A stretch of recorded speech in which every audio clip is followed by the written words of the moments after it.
નમસ્કાર મિત્રો, આજના આ ભાગમાં આપ સૌનું હાર્દિક સ્વાગત કરું છું. આપણે અગાઉના ભાગમાં જોઈ ગયા એ મુજબ ઇજારાયુક્ત હરીફાઈ જોઈ, તેની વ્યાખ્યા જોઈ, ત્યારબાદ ઇજારાયુક્ત હરીફાઈના લક્ષણો જોયા, જેમાં લક્ષણ હતા મોટી સંખ્યામાં વેચનારા અને અસંખ્ય ખરીદનારા, વસ્તુની વિભિન્નતા, પેઢીઓની મુક્ત અવરજવર, વેચાણ ખર્ચ. હવે આપણે આગળના લક્ષણો જોઈશું. બિનકિંમત હરીફાઈ.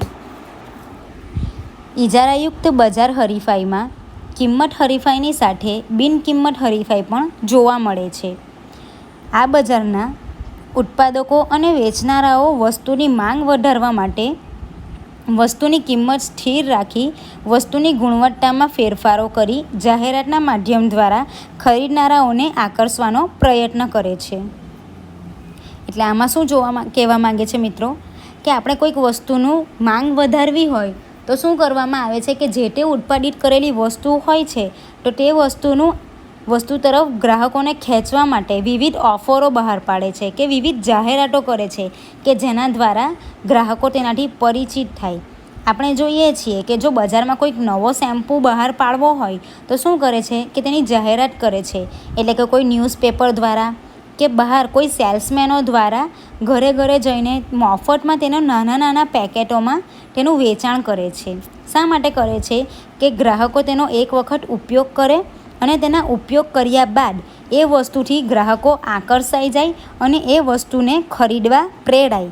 એ માટે શું કરવામાં આવે છે, તેના પાછળ જાહેરાત કરવામાં આવે છે. આમ સેલ્સમેનો દ્વારા જે વેચાણ કરવામાં આવે કે પેપરોમાં આ નાના નાના જથ્થામાં કે નાના નાના પેકેટ બહાર પાડવામાં આવે, આ એક પ્રકારનું જાહેરાત જ કહેવાય છે.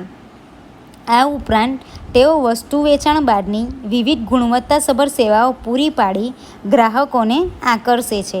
એટલે કે વસ્તુનું વેચાણ કરતા સમયે શું કરે છે કે તેની ગુણવત્તા જળવાઈ રહે અને તેની ગુણવત્તા ગ્રાહકો સુધી પહોંચે તે મુજબની જાહેરાત કરવામાં આવે છે કે જેના કારણે ગ્રાહકો તેનો ઉપયોગ કે તેનો લાભ લઈ એ વસ્તુ તરફ તે આકર્ષાય છે. આ પ્રકારનું બિનકિંમત હરીફાઈનું લક્ષણ આ બજારમાં જોવા મળે છે. ત્યારબાદ આપણે જોઈશું બજાર અંગેનું અપૂરતું જ્ઞાન. આ બજારમાં વસ્તુના વેચનારા અને ખરીદનારાઓને બજાર અંગેનું સંપૂર્ણ જ્ઞાન હોતું નથી. આપણે જોઈએ છીએ કે બજારમાં વસ્તુના વેચનારા અને ખરીદનારાઓને બજારનું સંપૂર્ણ જ્ઞાન હોતું નથી. આ બજારમાં નજીકની અવેજીની તમામ વસ્તુઓના ગુણધર્મો અને ગુણવત્તાઓની માહિતગાર પણ હોતા નથી. આપણે જાણીએ છીએ કે આપણે એક વસ્તુ લઈએ છીએ તો આપણે એ જ વસ્તુને લઈને દર વખતે એનો ઉપયોગ કરીએ છીએ, પણ બજારમાં એવી બીજી ઘણી બધી વસ્તુઓ હોય છે કે તેનો એક સરખો જ એટલે કે એક સમાન ગુણ ધરાવતી વસ્તુઓ પણ અવેજી વસ્તુઓ બજારમાં અસ્તિત્વ ધરાવે છે, પરંતુ ગ્રાહક અને વેપારીઓ તેનાથી પરિચિત હોતા નથી. તેથી આ બજારમાં એક સરખા ઉપયોગમાં આવતી નજીકની અવેજી વસ્તુઓની કિંમત ઊંચી અથવા નીચી હોય છે. જો ગ્રાહકોને એની જાણ જ ન હોય તો શું થાય છે કે એ વસ્તુનું વેચાણ થતું નથી. જો તેનું વેચાણ અસરકારક કરવું હોય તો શું કરવું પડે છે, તેના માટે વેચાણ માટે તેને જાહેરાત અસરકારક કરવી પડે છે. આમ તેને કારણે એ અવેજી વસ્તુઓ ન વેચાવાને કારણે તેનો સ્ટોક પડી રહે છે અને શું કરવું પડે છે, તેની કિંમત નીચી કરવી પડે છે. ક્યાં તો એ વસ્તુનું અછત હોય તો તેની કિંમત ઊંચી કરી દેવામાં આવે છે. આમ બજારમાં નજીકની અવેજી વસ્તુઓની કિંમત એક સમાન હોતી નથી. તે શું દર્શાવે છે કે તેનું ઉત્પાદન કેટલા જથ્થામાં થયું હોય અને તેનો કેટલા ગ્રાહકો દ્વારા તેની માંગ થાય છે તેના આધારે તેની કિંમત નક્કી થાય છે.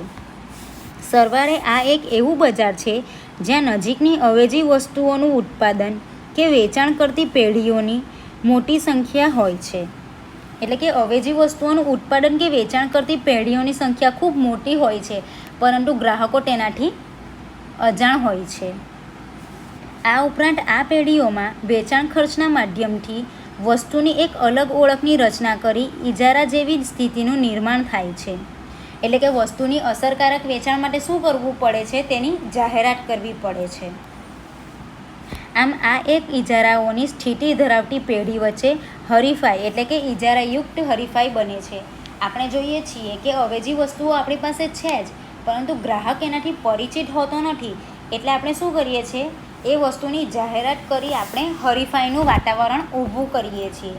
ત્યારે ઇજારાયુક્ત હરીફાઈ શક્ય બને છે. હવે આપણે જોઈશું અલ્પહસ્તક ઇજારો. અલ્પહસ્તક ઇજારાને અંગ્રેજીમાં ઓલિગોપોલી કહેવામાં આવે છે. મિત્રો, તમે અહીં અંડરલાઇન કરજો કે અલ્પહસ્તક ઇજારાને ઓલિગોપોલી કહે છે, જે વાસ્તવમાં ગ્રીક ભાષાના ઓલિગોસ શબ્દ એટલે કે અલ્પ, થોડો અને પોલિન એટલે વેચનાર, આ બે શબ્દનો બનેલો છે. આમ અલ્પહસ્ત ઇજારાનો અર્થ અલ્પ ઉત્પાદકો કે વેચનારાઓનું બજાર થાય છે. અલ્પહસ્તક ઇજારો એ એવું બજાર છે જેમાં અલ્પ ઉત્પાદકો કે વેચનારાઓ સમાન ગુણી વસ્તુઓ અથવા નજીકની અવેજી વસ્તુઓના ઉત્પાદન કે વેચાણનું કાર્ય કરે છે. આ બજારમાં હરીફાઈનું પ્રમાણ તીવ્ર કક્ષાનું હોય છે. એટલે કે આમાં આપણે જોઈએ છે કે ખૂબ જ ઓછા પ્રમાણમાં ઉત્પાદકો અને વેચનારાઓ એક સમાન ગુણી વસ્તુઓ અથવા નજીકની અવેજી વસ્તુઓનું ઉત્પાદન કરીને તેનું વેચાણ કરે છે. જેથી શું જોવા મળે છે, ઉત્પાદકો કે વેચનારાઓમાં હરીફાઈનું પ્રમાણ વધુ જોવા મળે છે. અલ્પહસ્ત ઇજારાની વ્યાખ્યા. પ્રોફેસર સ્ટીગલર જણાવે છે કે અલ્પહસ્તક ઇજારો એ એવી પરિસ્થિતિ છે કે જેમાં પેઢી પોતાની બજાર અંગેની નીતિ પોતાના હરીફોની અંદાજિત વર્તણૂકને આધારે બનાવે છે. એટલે કે અલ્પહસ્તક ઇજારો એ એવી પરિસ્થિતિ છે કે જેમાં પેઢી પોતાની બજાર અંગેની નીતિ પોતાના હરીફોની અંદાજિત વર્તણૂકને આધારે બનાવે છે. ત્યારબાદ બીજી વ્યાખ્યા પ્રોફેસર બોમલે આપી છે. તેમાં પ્રોફેસર બોમલ જણાવે છે કે અલ્પહસ્તક ઇજારો એ એક એવું બજાર છે કે જેમાં અલ્પ વેચનારાઓ પૈકી કેટલાક વેચનારાઓ બજારમાં એટલું મોટું કદ ધરાવે છે કે જે બજારની કિંમતને અસર પહોંચાડી શકે છે. એટલે કે અમુક વસ્તુઓ એવી હોય છે કે જે બજારમાં ઘણા બધા પ્રમાણમાં જોવા મળે છે, જેને કારણે શું થાય છે કે બજારની જે કિંમત હોય છે તેને કિંમતને ઓછી એટલે કે નીચી કરવી પડે છે. એટલે જો વસ્તુઓનું વેચાણ વધુ પ્રમાણમાં અને વધારે જથ્થામાં થયેલું હોય તો તે જગ્યાએ શું કરવું પડે છે કે આપણે કિંમત એની ઓછી કરવી પડે છે. હવે આપણે જોઈશું અલ્પહસ્તક ઇજારાના લક્ષણો. તેમાં પહેલું લક્ષણ છે અલ્પ એટલે કે થોડા વેચનારા અને અસંખ્ય ખરીદનારા. અલ્પહસ્તક ઇજારાવાળા બજારમાં અલ્પહસ્તક ઇજારાવાળા બજારમાં ઉત્પાદક કે વેચનાર અલ્પ સંખ્યામાં હોય છે, એટલે કે થોડી સંખ્યામાં જ હોય છે. કોણ હોય છે કે ઉત્પાદક અને વેચનાર થોડી સંખ્યામાં હોય છે. અહીં પેઢીઓની સંખ્યા ખૂબ જ મર્યાદિત હોય છે, એટલે કે ઓછા હોય છે. સામાન્ય રીતે આવા બજારમાં પેઢીઓની સંખ્યા 2થી વધુ અને આશરે 10થી 20 સુધી મર્યાદિત હોય છે. જેના કારણે અલ્પ વેચનારાઓ બજારમાં ઇજારાશાહી પ્રકારનો કાબૂ ધરાવે છે. માટે આ બજારને અલ્પહસ્તક ઇજારાના નામે ઓળખવામાં આવે છે. એટલે જ્યાં થોડા જ વેચનારાઓ બજારમાં હોય તો ત્યારે શું થાય છે કે અલ્પહસ્તક ઇજારાશાહી બજાર અસ્તિત્વમાં આવે છે. જ્યારે બજારમાં ખરીદનારા અસંખ્ય હોય, જેથી વ્યક્તિગત રીતે ખરીદનારનું અસ્તિત્વ ખૂબ નાનું હોય છે, જેના કારણે ખરીદનારાઓ વસ્તુની કિંમત પર અસર પાડી શકતા નથી. હવે તેનું બીજું લક્ષણ જોઈશું, સમાન ગુણી કે નજીકની અવેજી વસ્તુ. અલ્પહસ્તક ઇજારાવાળા બજારમાં સમાન ગુણી અથવા નજીકની અવેજી વસ્તુઓનું ઉત્પાદન અને વેચાણ કરવામાં આવે છે. જ્યારે બજારથી પેઢીઓ સમાન ગુણી વસ્તુઓનું ઉત્પાદન કે વેચાણ કરે છે ત્યારે બજારને સંપૂર્ણ અલ્પહસ્તક ઇજારો કહેવાય છે. દાખલા તરીકે મીઠું, ક્રૂડ ઓઇલ, ચા વગેરે વેચનારા જ્યારે બજારની પેઢીઓ નજીકની અવેજી વસ્તુઓનું ઉત્પાદન અને વેચાણ કરે છે ત્યારે બજારને અપૂર્ણ અલ્પહસ્તક ઇજારાવાળું બજાર કહેવાય છે. દાખલા તરીકે ઠંડા પીણાનું બજાર, મોટરસાઇકલનું બજાર વગેરે. મિત્રો, આપણે કોઈક વસ્તુ જોઈએ તો તેમાં શું હોય છે કે આપણને નજીકનો સંતોષ આપનારી વસ્તુ એટલે કે તેના જેવી અવેજી વસ્તુ આપણે ખરીદતા હોય છે. તો આવા સમયે શું હોય છે કે અલ્પ એટલે કે થોડો જ ઇજારાનું પ્રમાણ આવી જગ્યાએ જોવા મળે છે, કારણ કે આપણને અવેજી વસ્તુઓ પણ મળી રહે છે. આથી તેમાંથી સંતોષ આપણને મળી રહે છે. ત્યારબાદ આપણું ત્રીજું લક્ષણ છે પેઢીઓનો પ્રવેશ. અલ્પહસ્તકવાળા બજારમાં નવી પેઢીઓનો પ્રવેશ અલ્પહસ્તક ઇજારાના પ્રકાર મુજબ મુક્ત કે પ્રતિબંધિત હોય છે. એટલે કે અલ્પહસ્તક ઇજારાવાળા બજારમાં શું હોય છે કે નવી પેઢીઓનો પ્રવેશ અલ્પ એટલે કે થોડા ઇજારાના પ્રકાર મુજબ મુક્ત કે પ્રતિબંધિત હોય છે. જો બજારમાં મુક્ત અલ્પહસ્તક ઇજારો પ્રવર્તમાન હોય તો તેવા બજારમાં નવી પેઢીઓ માટેનો પ્રવેશ મુક્ત હોય છે, અને જ્યારે બજારમાં પ્રતિબંધિત અલ્પહસ્તક ઇજારો પ્રવર્તમાન હોય ત્યારે બજારમાં નવી પેઢીઓનો પ્રવેશ પ્રતિબંધિત હોય છે. એટલે કે મિત્રો, જ્યારે અલ્પહસ્તક ઇજારામાં શું કહેવામાં આવે છે કે જ્યારે વસ્તુઓનું ઉત્પાદન કે એની જેવી અવેજી વસ્તુઓનું પ્રમાણ વધુ હોય તો ત્યારે શું હોય છે કે ઘણી બધી એવી કંપનીઓ કે પેઢીઓ બજારમાં આવી જાય છે, પરંતુ તેમાંથી જો તેને નફો મળતો બંધ થઈ જાય કે તેનું વેચાણ ઓછું થઈ જાય તો આવા સમયે શું હોય છે કે તેઓ પ્રતિબંધ લાવી દે છે અને પોતે થોડા સમય માટે બંધ કરીને ચાલ્યા જાય છે. ત્યાર પછી છે વેચાણ ખર્ચ. વેચાણ ખર્ચ એટલે વસ્તુઓના વેચાણ માટે થતો ખર્ચ. વેચાણ ખર્ચમાં વસ્તુનું આકર્ષક અને ઉપયોગી પેકિંગ, વાહન વ્યવહાર ખર્ચ, વેચાણ વેરો, જથ્થાબંધ વેપારી, છૂટક વેપારીને ચૂકવાતી રકમો, શોરૂમ અને સેલ્સમેન પાછળ થતો ખર્ચ, વેચાણ માટે અપાતી કેટલીક કિંમતોની છૂટછાટો, ઇનામો, ભેટ અને સૌથી અગત્યનું જાહેરાત ખર્ચનો સમાવેશ થાય છે. જેમ મિત્રો આપણે અગાઉમાં જોઈ ગયા ઇજારાયુક્ત હરીફાઈમાં, એ જ મુજબ આમાં પણ વેચાણ ખર્ચ અસર કરે છે કે વેચાણ ખર્ચ એટલે કે વસ્તુના વેચાણ માટે થતો ખર્ચ. ઉત્પાદિત કરેલી કોઈક પણ વસ્તુને આપણે અસરકારક વેચાણ શક્ય બનાવવા માટે શું કરવું પડે છે? તેનું આકર્ષક પેકિંગ કરવું પડે છે કે જેના કારણે ગ્રાહકો તેની તરફ આકર્ષાઈને તે વસ્તુ ખરીદવા પ્રેરાય. ત્યારબાદ વાહન વ્યવહાર ખર્ચ.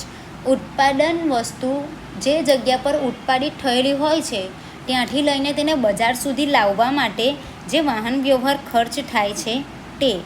ત્યારબાદ વેચાણ ઉપરનો વેરો એટલે કે એને ચોક્કસ સ્થળ સુધી લાવવા માટે જે વેચાણ વેરો લાગવામાં આવે છે એ. જથ્થાબંધ વેપારી કે છૂટક વેપારીને ચૂકવાતી રકમો. આપણે કોઈપણ વસ્તુનું ઉત્પાદન કરી જે તે વસ્તુને વેચાણ માટે બજાર સુધી લાવીએ છીએ ત્યારે જે વચેટિયા હોય છે તેના દ્વારા આપણે જે વસ્તુ આપીએ છીએ તે લોકોને પણ એક ચોક્કસ રકમ આપણે ચૂકવવી પડે છે. ત્યારબાદ શોરૂમ અને સેલ્સમેન પાછળ થતો ખર્ચ. શોરૂમ માટે પણ એક સ્થિર ખર્ચ થાય છે અને સેલ્સમેન પાછળ પણ એક ચોક્કસ પ્રકારનો ખર્ચ આપણે ચૂકવવો પડે છે. ત્યારબાદ વેચાણ માટે અપાતી કેટલીક છૂટછાટો. આપણે જોયું કે આ વસ્તુ ખરીદશો તો આટલા કિંમતની ઓફ મળશે આપણને. ત્યારબાદ તેની ઉપરના ઇનામો, આ લેવ તો આ વસ્તુ ફ્રી છે. પછી ભેટ, તો આ વસ્તુ લેવાની સાથે તમને આ વસ્તુ એક વધારાની મળશે. આ તેનું સૌથી અગત્યનો જાહેરાત ખર્ચમાં સમાવેશ થાય છે. એટલે કે આપણે કોઈક પણ વસ્તુની અસરકારક જાહેરાત કરશું તો જ તે વસ્તુનું વેચાણ પણ આપણે વધારી શકશું. આથી જાહેરાત ખૂબ જ અગત્યનું ગણાય છે કે જો વસ્તુનું વેચાણ વધારવું હોય તો તેની એ મુજબની અસરકારક જાહેરાત કરવી કે જેને કારણે ગ્રાહકો તેનાથી પરિચિત થાય અને તે વસ્તુ ખરીદવા માટે પ્રેરાય. અલ્પહસ્તક ઇજારામાં હરીફાઈ ખૂબ જ તીવ્ર પ્રકારની હોવાથી વેચાણ ખર્ચ ખૂબ જ ઉપયોગી પડે છે. એટલે કે અલ્પહસ્તક ઇજારામાં શું હોય છે કે એના જેવી બીજી ઘણી બધી વસ્તુઓનું ઉત્પાદન થતું હોય છે, જેને કારણે જે તે કંપનીએ પોતાનું વેચાણ વધારવા માટે શું કરવું પડે છે કે જાહેરાત પાછળનો ખર્ચ વધારવો પડે છે અને તેની અંદર તેઓએ એ પ્રમાણેનું આકર્ષણ કરવું જોઈએ કે જેનાથી ગ્રાહક આકર્ષાઈને તે વસ્તુ તરફ ખેંચાય. આ બજારમાં ઉત્પાદકો કે વેપારીઓની મર્યાદિત સંખ્યા વચ્ચે હરીફાઈ થતી હોવાને કારણે ઉત્પાદકો કે વેપારીઓ ખરીદનારાઓ એટલે કે ગ્રાહકોને આકર્ષવાના ઉદ્દેશથી વેચાણ ખર્ચનો ઉપયોગ કરે છે. ગ્રાહકોને આકર્ષવાના ઉદ્દેશથી શું હોય છે કે ઉત્પાદકો અને વેચનારાઓ શું કરે છે કે પોતાની વસ્તુના વેચાણ માટેના વિવિધ ખર્ચો કરે છે. એટલે કે અમુક સેમ્પલ તેઓએ ફ્રીમાં આપવા, અમુક વસ્તુની ખરીદી સાથે પોતાની પ્રોડક્ટ આપવી, કે અમુક પ્રકારની ચોક્કસ વસ્તુઓને અમુક જે વધુ પ્રમાણમાં ઉપયોગ કરી શકે તેવા ગ્રાહકો સુધી પહોંચાડવી, તેની મોટા પ્રમાણે બેનરો કે જાહેરાત ખર્ચો ટીવી પર કે પછી રેડિયોના માધ્યમ દ્વારા કે પોસ્ટર દ્વારા તેની જાહેરાત કરે છે કે જેનાથી જે તે વસ્તુનું વેચાણ વધી શકે. વાસ્તવમાં આ બજારની વસ્તુઓનો એક ચોક્કસ ઓળખ હોવાને કારણે વેચાણ ખર્ચ ખૂબ ઉપયોગી બને છે. તેની એક ચોક્કસ ઓળખ હોવાથી તેનો વેચાણ ખર્ચ ખૂબ જ વધુ થઈ જાય છે. દાખલા તરીકે કાર ઉત્પાદકો. તો આપણે કાર ઉત્પાદકો જોઈએ છીએ તો શું થાય છે કે તેની વેચાણ અસરકારક કરવા માટે તે પેપરમાં આપણને જાહેરાત આપે છે. પેપરમાં તે ગાડી હોય છે તો તે ગાડીનો ફોટો બતાવવામાં આવેલો હોય છે. ત્યારબાદ તેની કિંમત, તે કેટલી માઇલેજ આપે છે, તેમાં બીજી કઈ કઈ ફેસિલિટીઓ જોવા મળે છે, તે બધું જ તેમાં દર્શાવવામાં આવેલું હોય છે, જેથી વાંચનાર તે જોઈને એ વિશે માહિતગાર થઈ શકે. ત્યારબાદ તે જ કારનું શું હોય છે કે ટેલિવિઝન પર પ્રસાર થાય છે. તેનું એક નાનું ડોક્યુમેન્ટરી ફિલ્મ બનાવવામાં આવે છે કે કોઈ એડવર્ટાઇઝ બનાવવામાં આવે છે કે જેના દ્વારા તે ગ્રાહકો જોઈને એ વસ્તુ વિશે જાણકારી મેળવે છે. ત્યારબાદ છે ટેલિવિઝન ઉત્પાદકો. હાલમાં આપણે જોઈએ છીએ કે ટેલિવિઝનો એટલી સસ્તી કિંમતમાં જોવા મળે છે કારણ કે ત્યાં ટેલિવિઝનો બનાવવાવાળા એટલે કે ટેલિવિઝનનું ઉત્પાદન કરવાવાળા પેઢીઓ ખૂબ જ બધી હોય છે, જેથી કરીને જે તે ઉત્પાદક પેઢીએ પોતાની ઉત્પાદિત વસ્તુઓનું વેચાણ વધારવા માટે તેને એક ચોક્કસ પ્રકારનો જાહેરાત ખર્ચ એટલે કે પોતાની વસ્તુઓને એક ચોક્કસ ઓળખ આપી તેની ગુણવત્તા અને તેની અસરકારકતા લોકો સુધી પહોંચાડવા માટે વેચાણ ખર્ચમાં વધારો કરવો પડે છે. એટલે કે તેનું જાહેરાત કરવું પડે છે તો જ તેનું વેચાણ થઈ શકે છે. ત્યારબાદ આવશે પરસ્પર અવલંબન. અલ્પહસ્તક ઇજારાવાળા બજારમાં ઉત્પાદકો કે વેચનારા અલ્પ સંખ્યામાં એટલે કે જૂજ એટલે કે ઓછા હોય છે. અહીં ઉત્પાદક કે વેચનારની સંખ્યા ખૂબ ઓછી હોવાને કારણે તેઓ એકબીજા વિશે જરૂરી માહિતી રાખે છે. આપણે જોઈએ છીએ કે બજારમાં અમુક વસ્તુ અમુક લોકો પાસે જ મળે છે.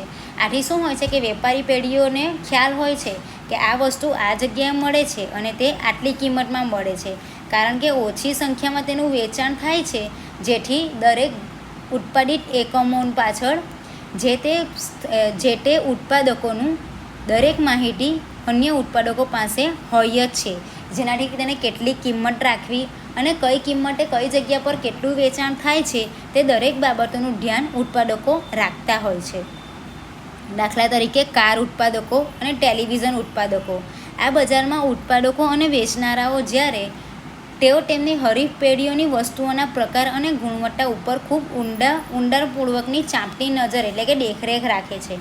કોઈપણ વસ્તુ બજારમાં નવી આવી હોય અને તે વસ્તુ કેવી છે, તેની ગુણવત્તા કેવી છે, તેની સંપૂર્ણ સમજ તેની અન્ય એટલે કે તેની અવેજી જે પેઢી હોય છે તેની પાસે હોય જ છે. જેના કારણે પેઢી જ્યારે પોતાની વસ્તુની ગુણવત્તા કે કિંમતના સંદર્ભે નિર્ણયો લેવા ઈચ્છતી હોય ત્યારે તેને તેની હરીફોની વર્તણૂક પર એક અથવા બીજી રીતે અવલંબન એટલે કે આધાર રાખે છે. આપણે જોઈએ છીએ કે કાર છે તો કાર એ માત્ર એક જ કંપની નથી બનાવતી, પણ તેના જેવી બીજી ઘણી બધી એવી કંપનીઓ છે જે બીજી ઘણી બધી એવી અલગ અલગ કારો બનાવે છે.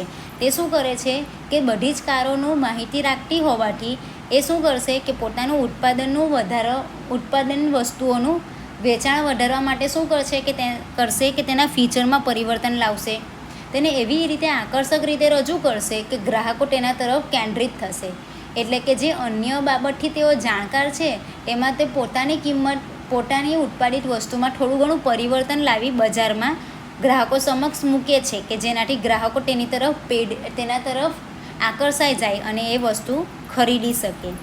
આમ તેઓ એકબીજા ઉપર આધાર રાખે છે અને તેની સમગ્ર જ્ઞાન એટલે કે સમગ્ર સમજ તેઓને મળેલી હોય છે. ત્યારબાદ આપણે જોઈશું અંતિમ લક્ષણ કિંમત ચુસ્તતા એટલે કે ખાંચાવાળી માંગ રેખા. અલ્પહસ્તક ઇજારામાં પેઢીઓની સંખ્યા અલ્પ હોય છે એટલે કે ઓછી હોય છે અને પેઢીઓની પરસ્પરાવલંબી હોય છે, જેના કારણે જો કોઈ એક પેઢી વસ્તુની કિંમત ઘટાડે તો માંગના નિયમ અનુસાર અન્ય પેઢીઓએ વસ્તુની કિંમતની સરખામણીમાં આ પેઢીની વસ્તુ સસ્તી બનતા તે પેઢીની વસ્તુની માંગમાં વધારો થશે. તેથી હરીફ પેઢીઓ માંગમાં ઘટાડો કરશે. જો હરીફ પેઢીઓ આવું ન બનવા દેવા માંગતી હોય તો તેઓની પણ ફરજિયાત કિંમત ઘટાડો અપનાવવો પડે છે.